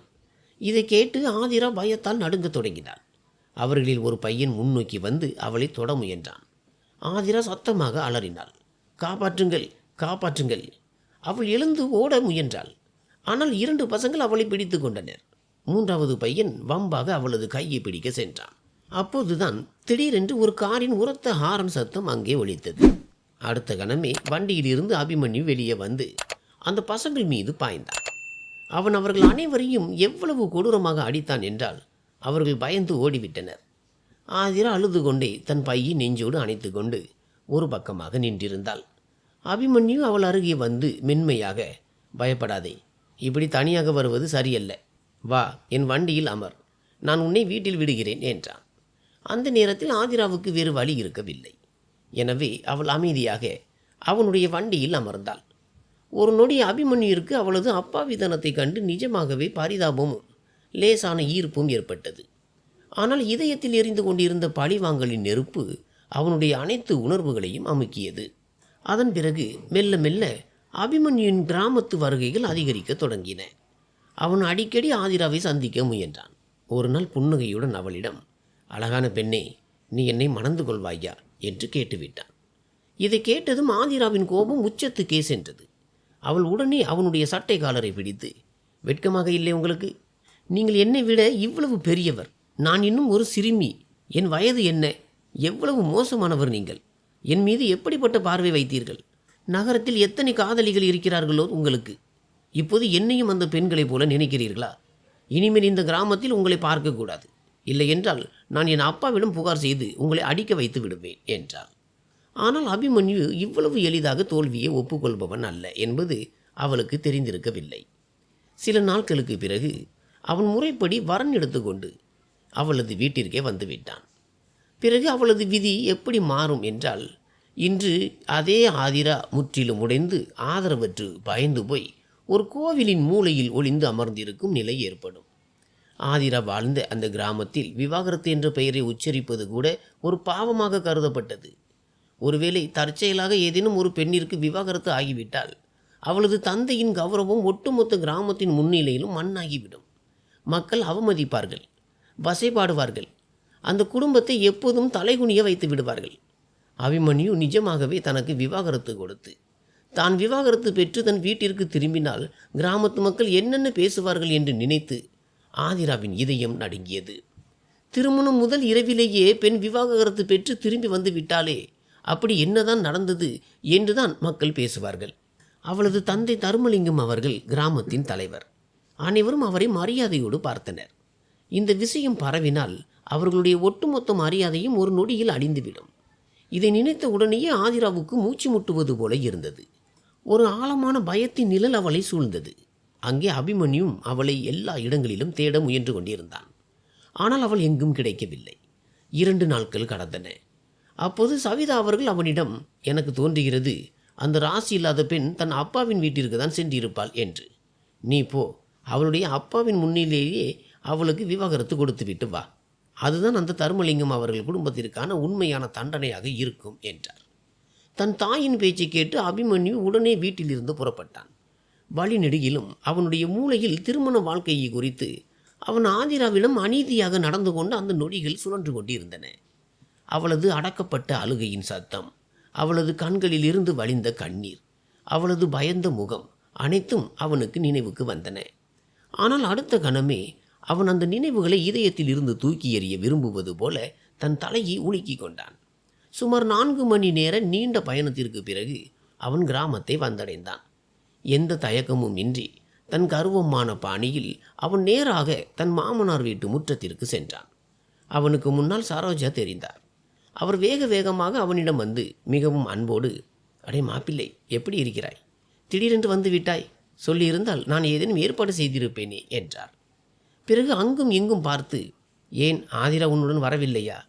ஆதிரா மகளே, எங்கே இருக்கிறாய்? ஒருவேளை வண்டியில் அமர்ந்திருக்கிறாயா என்றார். அவர் லேசான புன்னகையுடன் பேசிக்கொண்டே இருந்தார். இவ்வளவு சீக்கிரம் ஏன் திருமணம் செய்து வைக்கிறீர்கள் என்று சற்றே கோபமாகவும் இருந்தால் அல்லவா என்றார். ஆனால் இதை கேட்டு அபிமன்யு நெற்றி சுருங்கியது. அவன் ஆச்சரியத்துடன், என்ன அர்த்தம்? ஆதிரா உங்களிடம் இல்லையா என்றான். சரோஜா அதிர்ச்சி அடைந்து, அடே மாப்பிள்ளை, இது என்ன இப்படிப்பட்ட விளையாட்டு விளையாடுகிறாய்? அவள் எங்களிடம் எப்படி இருப்பாள்? நாங்கள் தான் அவளை உன்னுடன் விடைபெற்று அனுப்பினோம் அல்லவா? நீங்கள் இருவரும் வந்தால் கோலாகலமாக வரவேற்பேன் என்று நான் எப்போது இருந்தே காத்து கொண்டிருக்கிறேன் என்றார். இதை கேட்டு அபிமன்யு சில நொடிகள் அமைதியாக இருந்தான். பிறகு சந்தேக பார்வையுடன், நிச்சயமாக நீங்கள் அவளை ஏதேனும் ஒரு அறையில் மறைத்து வைத்துக்கொண்டு என் முன்னால் நாடகம் நடத்துகிறீர்கள் என்றான். சரோஜா பயந்து போய், நீ என்ன சொல்கிறாய் மாப்பிள்ளை? நீ என்ன சொல்ல வருகிறாய் என்றே எங்களுக்கு புரியவில்லையே என்றார். இப்போது அவருடைய இதயத்திலும் ஒரு விபரீத பயம் குடியேறியது. அபிமன்யு தானே வீட்டின் அனைத்து அறைகளையும் தேடி பார்த்தான். ஆனால் ஆதிரா எங்கும் கிடைக்கவில்லை. அப்போது தர்மலிங்கம் அவர்களும் வீட்டிற்கு வந்திருந்தார். அபிமன்யு கோபத்துடன் அவரை பார்த்து உரத்த குரலில், உங்களுடைய மகளின் ஒழுக்கம் இப்படிப்பட்டது என்று எனக்கு முன்பே தெரிந்திருந்தால் நான் அவளை ஒருபோதும் மணந்திருக்க மாட்டேன். நான் அவளை அப்பாவி என்று நினைத்தேன். ஆனால் அவளோ திருமண இரவிலேயே தன் கள்ளக்காதலன் யாரோ ஒருவனுடன் ஓடிவிட்டாள் என்றான். இதை கேட்ட உடனேயே தர்மலிங்கம் அவர்கள் கை நேராக தன் நெஞ்சிற்கு சென்றது. சரோஜாவின் கண்கள் ஆச்சரியத்தால் விரிவடைந்தன. அவர் நடுங்கும் குரலில், என்ன சொல்கிறாய் மாப்பிள்ளை? என் மகளை பற்றி இப்படி சொல்லாதே. நாங்கள் தான் அவளை முழு மரியாதையோடு உன்னிடம் அனுப்பி வைத்தோம் என்றார். ஆனால் அபிமன்யு அவர்களுடைய ஒரு பேச்சையும் கேட்கவில்லை.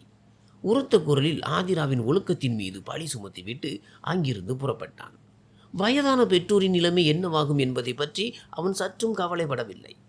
அவனுடைய அலறல் சத்தத்தை கேட்டு சுற்றியிருந்த மக்களும் கூடிவிட்டனர். பார்க்க பார்க்க ஒட்டுமொத்த கிராமத்திலும் ஆதிரா திருமண இரவிலேயே யாருடனும் ஓடிவிட்டாள் என்ற செய்தி தீயாக பரவியது. இதை கேட்டு தர்மலிங்கம் அவர்கள் கோபம் வெடித்தது. அவர் கோபத்தில் வந்து சரோஜாவின் முகத்தில் பலமாக ஒரு அறை விட்டார். இதுதான் உன்னுடைய வளர்ப்பா? நான் நாள் முழுவதும் கிராமத்து மக்களின் தீர்ப்புகளை வழங்கி கொண்டிருந்தேன். அவர்களுடைய பிரச்சனைகளை கேட்டுக்கொண்டிருந்தேன். நீ வீட்டில் இதைத்தான் செய்து கொண்டிருந்தாயா? இன்று உன்னுடைய மகள் என் மூக்கையே அறுத்து விட்டாள் என்று கத்தினார். இதை கேட்டதும் சரோஜா அங்கே தரையில் அமர்ந்து விட்டார். என்ன சொல்வது, என்ன சொல்லக்கூடாது என்றே அவருக்கு புரியவில்லை. அவருடைய இதயத்தில் ஒரே ஒரு கேள்விதான் இருந்தது. உண்மையில் தன் மகள் எங்கேதான் போனாள் என்று. ஆதிரா ஏதேனும் ஒரு பையனுடன் ஓடக்கூடும் என்பதை ஏற்றுக்கொள்ள அவருடைய மனம் சற்றும் தயாராக இருக்கவில்லை. ஆனால் தர்மலிங்கம் அவர்களோ கோபத்தில், அந்த பெண் இனிமேல் இந்த கிராமத்தில் மீண்டும் தென்பட்டால் நான் அவளை உயிரோடு விடமாட்டேன் என்று கூறிக்கொண்டிருந்தார். மெல்ல மெல்ல இந்த விஷயம் ஒட்டுமொத்த கிராமத்திலும் காட்டு தீ போல பரவியது. மறுபுறம் அபிமன்யு நகரத்திற்கு திரும்பிய போது மிகவும் அகந்தையான பாணியில் தன் தாயிடம், அம்மா, நீங்கள் சொன்னபடியே நான் செய்துவிட்டேன். இன்று உங்கள் பழிவாங்கல் நிறைவேறியது. ஒட்டுமொத்த கிராமத்தின் முன்னிலையிலும் அந்த தர்மலிங்கம் அவர்களின் கௌரவம் குலைந்தது. இனி அவன் யாருக்கும் முகத்தை காட்ட தகுதியற்றவன் ஆகிவிடுவான் என்றான். இதை கேட்டதும் சவிதா அவர்கள் விழுந்து விழுந்து சிரித்து, இன்று என் தங்கையின் ஆன்மா சாந்தி அடைந்திருக்கும். அவளது இதயத்திற்கு நிம்மதி கிடைத்திருக்கும். தர்மலிங்கம் அவர்கள் அவளுக்கு அளித்த காயங்களுக்கு இன்று நிச்சயமாக மருந்திடப்பட்டு விட்டது என்றார். சிறிது நேரம் அபிமன்யு தன் தாய் சவிதா அவர்களுடன் அமர்ந்திருந்தான். ஆனால் பிறகு சோர்வடைந்தவனாக தன் அறைக்கு சென்றான். அவன் தூங்குவதற்காக கண்களை மூடினான். ஆனால் இமைகளுக்கு நிம்மதி தர நினைக்கும் போதெல்லாம் அவனுடைய கண்ணின் முன்னால் மணமகள் கோலத்தில் அலங்கரிக்கப்பட்ட ஆதிராவின் முகம் மீண்டும் மீண்டும் தோன்றியது. தூக்கம் அவனுடைய கண்களில் இருந்து வெகு தொலைவிற்கு சென்று விட்டிருந்தது. 3 மணி நேரத்திற்கும் மேலாக கடந்தது. அவன் படுக்கையை மாற்றிக்கொண்டே இருந்தான். அவனுடைய இதயத்தில் ஒரு விசித்திரமான பதற்றம் குடியேறியது. ஆதிரா தன் வீட்டிற்கு செல்லவில்லை என்றால் அவள் எங்கேதான் போயிருப்பாள் என்ற கேள்வி மீண்டும் மீண்டும் அவனை வதைத்தது. நிச்சயமாக அவள் தங்கள் பேச்சை கேட்டுவிட்டாள். அந்த பயத்தில் தான் அங்கிருந்து ஓடிவிட்டாள் என்பதில் அவன் உறுதியாக இருந்தான். ஆனால் அவள் நிஜமாகவே ஓடியிருந்தாலும் அவள் எங்கே போயிருப்பாள்? ஒருவேளை அவள் ஏதேனும் தவறான மனிதர்களின் கைகளில் சிக்கியிருப்பாளோ என்று நினைத்து அவனுடைய இதயம் பதறியது. ஆனால் அடுத்த கணமே தன் தாயின் வெறுப்பும் அலட்சியமும் நிறைந்த வார்த்தைகள் அவனுக்கு நினைவுக்கு வந்தபோது தனக்கு ஏன் இதை பற்றி கவலைப்பட வேண்டும் என்று அவன் தனக்குத்தானே புரிய வைத்து கொண்டான். அவள் என்ன எனக்கு பிடித்தமான மனைவியா? நான் அவளை பழிவாங்குவதற்காகத்தானே மணந்தேன். பிறகு அவள் எங்கே போனால் என்ன? அவளுக்கு என்ன நடந்தால் என்ன? எனக்கென்ன வந்தது என்று நினைத்து அவன் மீண்டும் கண்களை மூடி தூங்க முயன்றான். இப்படியே பல நாட்கள் கடந்தன. இந்த நாட்களில் சவிதா அவர்கள் தவறியும் ஆதிராவின் பெயரை தன் நாவால் உச்சரிக்கவில்லை. மாறாக அவருடைய இதயத்தில் தன் மகனின் மீதான அன்பு முன்பை விட இன்னும் அதிகரித்தது. உண்மையில் சவிதா அவர்களுக்கு மாதவி என்ற ஒரு சிறிய தங்கை இருந்தாள். அவளை அவர் மிகவும் நேசித்தார், தன் சொந்த பிள்ளையைப் போல. பெற்றோர் மறைந்த பிறகு மாதவி சவிதா அவர்களுடன் தான் வசித்து வந்தாள். அந்த நேரத்தில் தர்மலிங்கம் அவர்கள் குடும்பத்துடன் அவர்களுடைய உறவு மிகவும் நன்றாக இருந்தது. தர்மலிங்கம் அவர்கள் பெற்றோரும் சவிதா அவர்கள் பெற்றோரும் சொந்த சகோதரர்களைப் போல பழகி வந்தனர். உறவு நட்பாக இருந்தாலும் நெருக்கம் மிகவும் ஆழமாக இருந்தது. அந்த காலகட்டத்தில் மாதவியின் இதயம் தர்மலிங்கம் அவர்கள் மீது சென்றது. அவள் ரகசியமாக அவரை நேசிக்க தொடங்கினாள். பேச்சினுடனே இரு குடும்பத்தினரும் ஏன் இந்த உறவை திருமணமாக மாற்றக்கூடாது என்று சிந்தித்து தர்மலிங்கம் அவர்கள் மற்றும் மாதவியின் திருமணம் நிச்சயம் செய்யப்பட்டது. ஆனால் தர்மலிங்கத்திற்கு இந்த விஷயம் தெரிந்தபோது அவர் கடுமையாக கோபமடைந்தார். உண்மையில் அவர் சரோஜாவை நேசித்தார், அவளையே மணக்க விரும்பினார். அவர் தெளிவான வார்த்தைகளில் தான் மாதவியை திருமணம் செய்து கொள்ள மாட்டேன் என்று கூறிவிட்டார். மேலும் அவர் மாதவியை பற்றி பல கசப்பான வார்த்தைகளையும் கூறினார். அவள் மிகவும் பொறுப்பற்ற பெண் என்றும், சில சமயம் கிணற்றருகே நின்று கொண்டிருக்கிறாள், சில சமயம் வயலில் கரும்புகளை பறித்து திரிகிறாள், கிராமத்து பசங்கள் அவளையே பார்த்து கொண்டிருக்கிறார்கள் என்றும் கூறினார். தான் இப்படிப்பட்ட பெண்ணை திருமணம் செய்து கொள்வதை குறித்து கற்பனை கூட செய்ய முடியாது என்று அவர் கூறிவிட்டார். தர்மலிங்கத்தின் இந்த பேச்சை கேட்டு மாதவியின் இதயம் கடுமையாக உடைந்தது. ஆனால் தர்மலிங்கமோ தன் முடிவில் உறுதியாக இருந்தார். தான் திருமணம் செய்தால் சரோஜாவை மட்டும்தான் செய்வேன் என்று கூறிக்கொண்டிருந்தார். ஆனால் இரு குடும்பத்தினரும் தங்கள் நட்பை கெடுத்துக்கொள்ள விரும்பவில்லை. எனவே குடும்பத்தினர் பலவந்தமாக திருமண தேதியை நிச்சயம் செய்தனர். ஆனால் திருமண நாளில் தர்மலிங்கம் அவர்கள் வீட்டிற்கே வரவில்லை. மாதவி மணமகள் கோலத்தில் பல மணி நேரம் அவனுக்காக காத்திருந்தாள். ஆனால் அவர் திரும்பவில்லை. ஒட்டுமொத்த கிராமத்தின் முன்னிலையிலும் மாதவி அவமானப்படுத்தப்பட்டாள். அவளது இதயம் எந்த அளவிற்கு உடைந்ததென்றால் அவள் தன் உயிரையே மாய்த்து கொண்டாள். அன்று சவிதா அவர்கள் அழுது அழுது தவித்தார். அவர் தர்மலிங்கம் அவர்களை பார்த்து அலறி அவன்தான் தன் தங்கையின் கொலையாளி என்றும் அவனால் தான் மாதவி தன் உயிரை மாய்த்து கொண்டாள் என்றும் கூறினார். ஆனால் தர்மலிங்கமோ குளிர்ந்த தொனியில் தான் மாதவியை திருமணம் செய்து கொள்ள விரும்பவில்லை என்பதை முன்பே கூறிவிட்டதாக கூறினார். மனிதர்கள் பலவந்தம் செய்தால் விளைவு இப்படித்தான் இருக்கும் என்றார். அன்றைய நாளிலிருந்தே சவிதா அவர்கள் இதயத்தில் தர்மலிங்கம் அவர்கள் மீது வெறுப்பும் பழிவாங்கலின் நெருப்பும் எரிய தொடங்கியது. பல ஆண்டுகளாக அவர் இந்த வலியை தன் இதயத்தில் அமுக்கி வைத்திருந்தார். இறுதியாக விதி எப்படிப்பட்ட திருப்பத்தை ஏற்படுத்தியதென்றால் தர்மலிங்கம் அவர்கள் மகள் ஆதிரா அவருடைய மருமகளாக அவருடைய வீட்டிற்கு வந்தாள். அவர் அதே சாக்கில் தன் தங்கையின் மரணத்திற்கு பழிவாங்க தீர்மானித்தார். ஆதிராவை மருமகளாக்கி அவளுக்கு அநீதி இழைப்பதும் ஒட்டுமொத்த கிராமத்தின் முன்னிலையிலும் தர்மலிங்கம் அவர்கள் கௌரவத்தை மண்ணாக்குவதும் சவிதா அவர்களுக்கு தன் தங்கையின் ஆன்மாவிற்கு அமைதி தருவது போல இருந்தது. காலம் மெல்ல மெல்ல முன்னோக்கி நகர்ந்தது. அங்கே சவிதா அவர்கள் தன் மகனுக்காக மீண்டும் புதிய பெண்களை பார்க்க தொடங்கினார். ஆனால் அபிமன்யுவின் இதயமோ வேறு எங்கோ சிக்கியிருந்தது. அவன் மீண்டும் மீண்டும் ஆதிராவின் நினைவுகளில் மூழ்கினான். அந்த பெண் ஒரே ஒரு இரவுதான் தன் வாழ்க்கையில் வந்தாள். ஆனால் அதே ஒரே இரவில் அவள் தன் இதயத்திற்குள் ஒரு விசித்திரமான இடத்தை பிடித்து விட்டாள் என்பது அவனுக்கே ஆச்சரியமாக இருந்தது. தன் தாயின் வெறுப்பின் தாக்கத்தில் வந்து தான் அந்த அப்பாவி பெண்ணிடம் எவ்வளவு கடுமையாக நடந்து கொண்டோம் என்பது அவனுக்கு நினைவுக்கு வந்தது.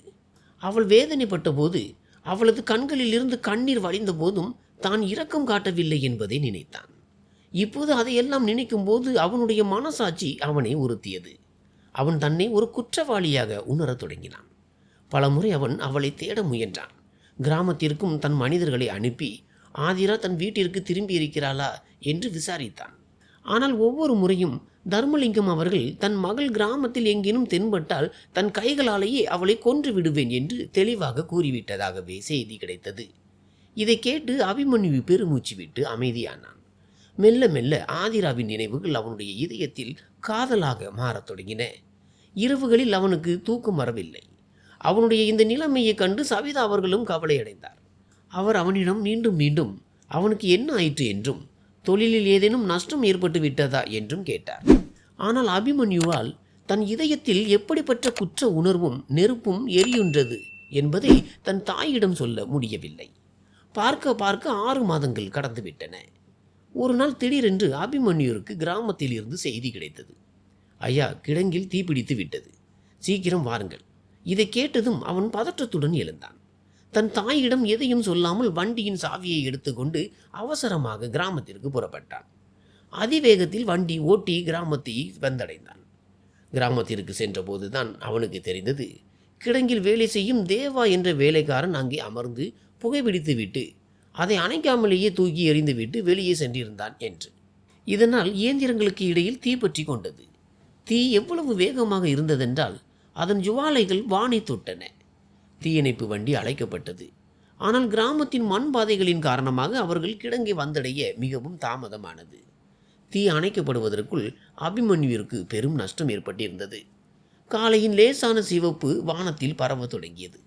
அப்போது கிடங்கின் அருகில் அவனுக்கு பொன்னம்பலம் தாத்தாவின் கடுமையான குரல் கேட்டது. அவர் அங்கே வேலை செய்பவர்களை திட்டிக் கொண்டிருந்தார்.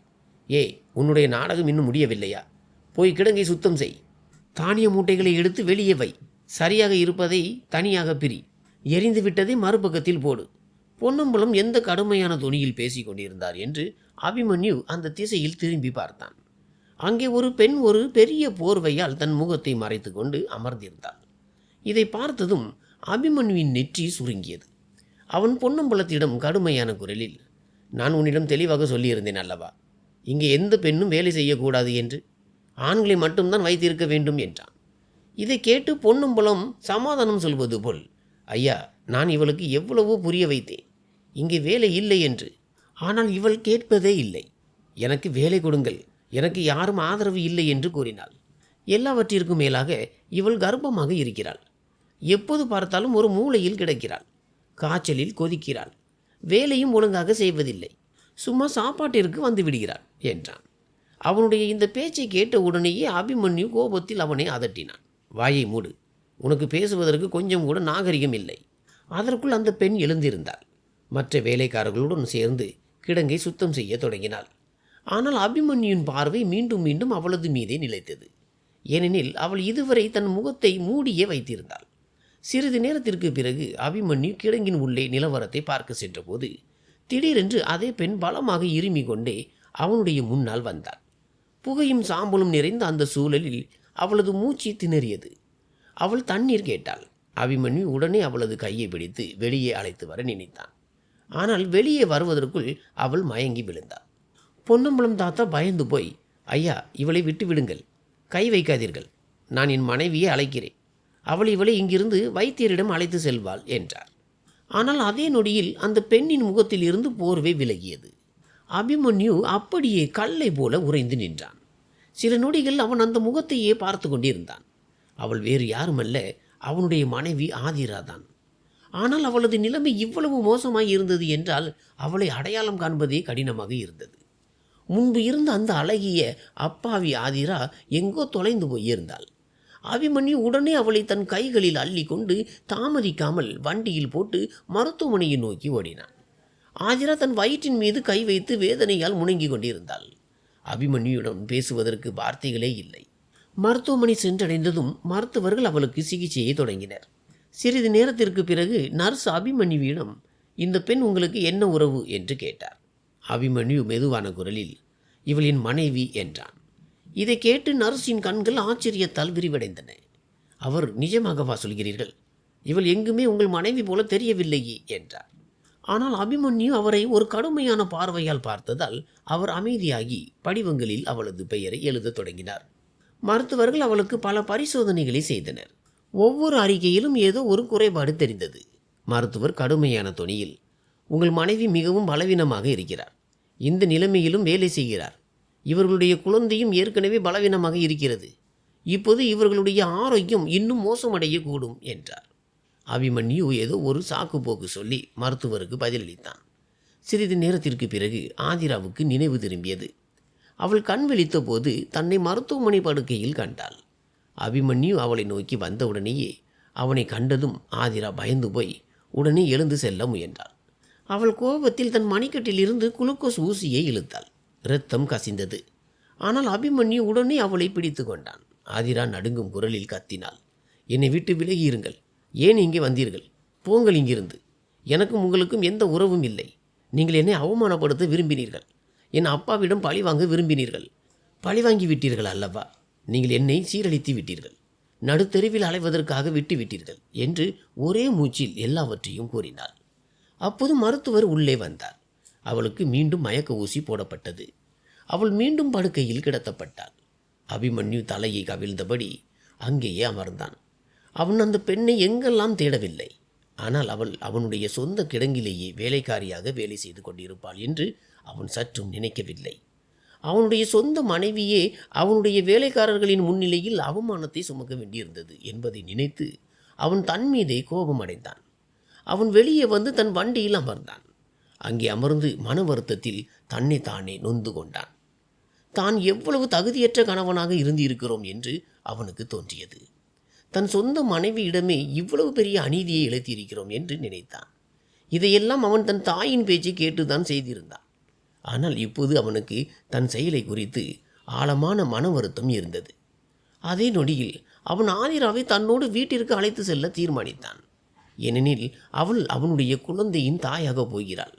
மறுபுறம் ஆதிரா அன்று இரவு ஓடி வந்து எப்படியோ தன் கிராமத்தை வந்தடைந்திருந்தாள். ஆனால் அங்கு ஏற்கனவே அவளுடைய சொந்த மனிதர்களே அவளுக்கு எதிரிகளாக மாறியிருந்தனர். எனவே தன் வயிற்றை வளர்ப்பதற்காக அவள் தன் முகத்தை மறைத்து கொண்டு வேலைக்காரியை போல வேலை செய்ய தொடங்கினாள். தான் வேலை செய்யும் அந்த கிடங்கும் அபிமன்யுடையதுதான் என்பது அவளுக்கு சற்றும் தெரிந்திருக்கவில்லை. அபிமன்யு அவளது முன்னால் அமர்ந்து மிகுந்த மன வருத்தத்தோடு மீண்டும் மீண்டும் மன்னிப்பு கேட்டுக்கொண்டிருந்தான். அவனுடைய கண்களில் உண்மையான வழி தெளிவாக தெரிந்தது. அவன் மெதுவான குரலில், நீ என்னை விட்டு சென்றபோதுதான் ஆதிரா, நான் என் வாழ்க்கையின் மிகப்பெரிய தவறை செய்துவிட்டேன் என்பதை முதல் முறையாக உணர்ந்தேன். கடவுளுக்கு தெரியும் நான் உன்னை எங்கெல்லாம் தேடினேன் என்று. எல்லா இடங்களிலும் உன்னை பற்றி விசாரித்தேன். எல்லா வழிகளையும் தேடினேன். ஏனெனில் அந்த நேரத்திற்குள் நான் என்னை நேசிக்க தொடங்கிவிட்டேன் என்பது எனக்கு புரிந்திருந்தது என்றான். ஆனால் ஆதிராவின் கண்களில் இன்னும் நம்பிக்கை இருக்கவில்லை. அவள் கசப்பான புன்னகையுடன், இதெல்லாம் போய், எனக்கு உங்கள் மீது இப்போது கொஞ்சம் கூட நம்பிக்கை இல்லை. இதுவும் உங்களுடைய ஏதோ ஒரு புதிய சதி, ஒரு புதிய நாடகம் என்றுதான் எனக்கு தோன்றுகிறது என்றாள். அபிமன்யு தலையை கவிழ்ந்து மிகவும் மென்மையாக, இல்லை ஆதிரா, இப்போது எந்த சதியும் இல்லை. நீ என்னுடன் வா. நீ என் மனைவி, என் குழந்தையின் தாயாக போகிறாய். நான் செய்ததெல்லாம் பழைய பழிவாங்கலின் நெருப்பில் குருடாகி செய்ததுதான். ஆனால் இப்போது எனக்கு என் செயலை குறித்து மிகவும் ஆழமான மன வருத்தம் இருக்கிறது. நான் வாக்குறுதி அளிக்கிறேன், இனி உனக்கோ நம் குழந்தைக்கோ எந்த ஒரு துன்பமும் வரவிட மாட்டேன் என்றான். ஆதிராவிற்கு நிஜமாகவே இப்போது வேறு வழி இருக்கவில்லை. அவள் அதிகமாக படித்தவளும் இல்லை. எங்கேனும் வேலை செய்து தன் வயிற்றையும் குழந்தையின் வயிற்றையும் வளர்ப்பதற்கு அவள் தன் வாழ்க்கையை எப்படியோ கழித்து விடுவாள். ஆனால் பிறக்கப் போகும் குழந்தைக்கு அவளுக்கு எப்படியும் ஒரு ஆதரவு தேவைப்பட்டது. எனவே அவள் தன் இதயத்தின் வலியை உள்ளுக்குள் அமுக்கிக் கொண்டாள். இறுதியாக அபிமன்யுவின் பேச்சை ஏற்றுக்கொண்டாள். அபிமன்யு அவளை தன்னோடு வீட்டிற்கு அழைத்து வந்தான். சவிதா அவர்களின் பார்வை ஆதிராவின் மீது விழுந்த உடனேயே அவருடைய முகம் கோபத்தால் உப்பியது. அவர் எரிச்சலுடன் ஏதேனும் சொல்ல வந்தபோது அபிமன்யு கடுமையான குரலில், அம்மா, இவள் என் மனைவி, என் குழந்தையின் தாயாக போகிறாள். இவள் இந்த வீட்டில்தான் இருப்பாள்.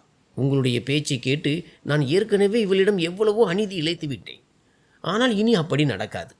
தயவு செய்து அம்மா, சின்னம்மாவும் தருமலிங்கம் மாமாவும் என்ன செய்திருந்தாலும் அதன் தீர்ப்பை கடவுளிடம் விட்டு விடுங்கள். ஆனால் என்னை என் மனைவியிடமிருந்தும் குழந்தையிடமிருந்தும் பிரிக்காதீர்கள் என்றான். சவிதா அவர்கள் வெறுப்புடன், இந்த குழந்தை உன்னுடையதுதான் என்று யாருக்கு தெரியும் என்றார். இதை கேட்டதும் அபிமன்யு முதன் முறையாக தன் தாயின் முன்னிலையில் உரத்த குரலில் பேசினான். போதும் அம்மா, இதற்கு மேல் ஒரு வார்த்தையும் பேசாதீர்கள். நீங்கள் ஆதிராவை பற்றியோ என் குழந்தையை பற்றியோ ஏதேனும் தவறாக பேசினால் நான் உங்களுடனான உறவை எப்போதும் போல முறித்து கொள்ள வேண்டியிருக்கும். இது என் குழந்தை, இவள் என் மனைவி. இனி இவர்களிடம் எந்த அநீதியும் நடக்காது என்றான்.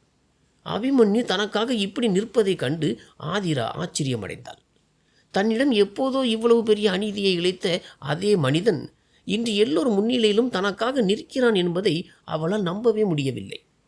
அவள் அடிக்கடி இரவுகளில் அழுது அழுது கடவுளிடம் தன் வாழ்க்கையிலும் எப்போதாவது மகிழ்ச்சி வர வேண்டும் என்று பிரார்த்தனை செய்வாள். ஒருவேளை அவளது அதே பிரார்த்தனை இன்று ஏற்றுக்கொள்ளப்பட்டிருக்கலாம். இப்போது அபிமன்யு அவளை முன்பை விட இன்னும் அதிகமாக பார்த்து கொண்டான். அவளது ஒவ்வொரு சிறிய தேவையையும் கவனித்தான். மருந்துகளை சரியான நேரத்திற்கு தந்தான். ஓய்வெடுக்க சொன்னான். ஒவ்வொரு நொடியும் அவள் அருகில் இருக்க முயன்றான். பலமுறை அவன் அழுது கொண்டே அவளது முன்னால் கைகளை கூப்பி, ஆதிரா, என்னை மன்னித்து விடு, நான் உன்னிடம் மிகப்பெரிய அநீதியை இழைத்திருந்தேன் என்று கூறுவான். ஆதிரா அடிக்கடி அமைதியாக இருப்பாள். ஆனால் மீண்டும் மீண்டும் தன் கணவன் பணிவதையும் கெஞ்சுவதையும் தூய இதயத்தோடு வருந்துவதையும் கண்டபோது அவளது கல் போன்ற இதயமும் மெல்ல மெல்ல கரையத் தொடங்கியது. இறுதியாக அவள் மாறிய அபிமன்யுவை கண்டு அவனை மன்னித்து விட்டாள். இப்போது அபிமன்யு வேலையிலிருந்து வீட்டிற்கு திரும்பும் போதெல்லாம் அவளிடம் அன்பாக நடந்து கொண்டான்.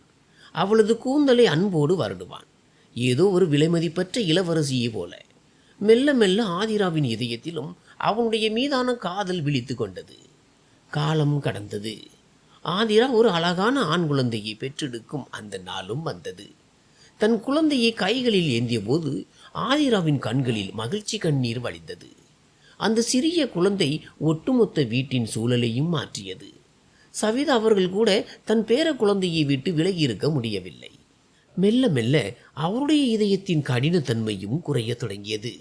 சிறிது காலத்திற்கு பிறகு அபிமன்யு தன் குழந்தையை கைகளில் ஏந்தியபடி ஆதிராவுடன் தர்மலிங்கம் அவர்கள் வீட்டிற்கு சென்றான். அங்கே சென்று குழந்தையை அவர்களது கைகளில் கொடுத்து தலையை கவிழ்ந்து அனைத்து உண்மைகளையும் கூறினான். அவன், நீங்கள் என்ன தண்டனை கொடுக்க விரும்பினாலும் எனக்கு கொடுங்கள், தவறு என்னுடையதுதான். என்னால் தான் உங்களுடைய மகள் எவ்வளவோ துன்பங்களை சுமக்க வேண்டியிருந்தது. கிராமத்திலும் உங்களுக்கு அவப்பெயர் ஏற்பட்டது. ஆனால் நான் உங்களிடம் மன்னிப்பு கேட்கிறேன். உங்களுடைய மகள் முற்றிலும் நிரபராதி. அவள் மிகவும் தூய்மையானவள் என்றான். இதை கேட்டு தர்மலிங்கத்திற்கு மிகுந்த கோபம் வந்தது. ஆனால் அதே சமயம் தன் சொந்த மகளையே தான் நம்பவில்லை என்ற தன் தவறை அவர் உணர்ந்தார். மெல்ல மெல்ல காலப்போக்கில் அனைத்து கசப்புகளும் பகைகளும் மறைந்து உறவுகளில் மீண்டும் இனிமை திரும்பியது. ஆதிரா இப்போது அபிமன்யுடன் மகிழ்ச்சியாக இருந்தாள். ஆனால் சில சமயங்களில் அவளுக்கு கடந்த காலத்தின் அந்த வேதனை மிக்க நினைவுகள், அபிமன்யு மற்றும் அவனுடைய தாயின் இதயத்தில் இருந்த அந்த விசித்திரமான பழிவாங்கல் நினைவுக்கு வரும்போது அவளது இதயம் இப்பொழுதும் நடுங்கும். ஆனால் வாழ்க்கையின் பெயரே முன்னோக்கி செல்வதுதானே. எனவே அவள் எல்லாவற்றையும் பின்னால் தள்ளிவிட்டு ஒரு புதிய தொடக்கத்தை மேற்கொண்டாள். நண்பர்களே, உங்களுக்கு என்ன தோன்றுகிறது? ஆதிரா அபிமன்யுவை மன்னித்து சரியானது செய்தாளா, அல்லது அவனை ஒருபோதும் மன்னித்திருக்க கூடாதா? உங்களுடைய கருத்தை கீழே உள்ள கருத்து பெட்டியில் நிச்சயமாக தெரியப்படுத்துங்கள். கதையை குறித்து நீங்கள் என்ன சொல்ல விரும்புகிறீர்கள் என்பதையும் எழுதுங்கள். கதை பிடித்திருந்தால் தயவுசெய்து இதை லைக் செய்ய மறக்காதீர்கள். நன்றி.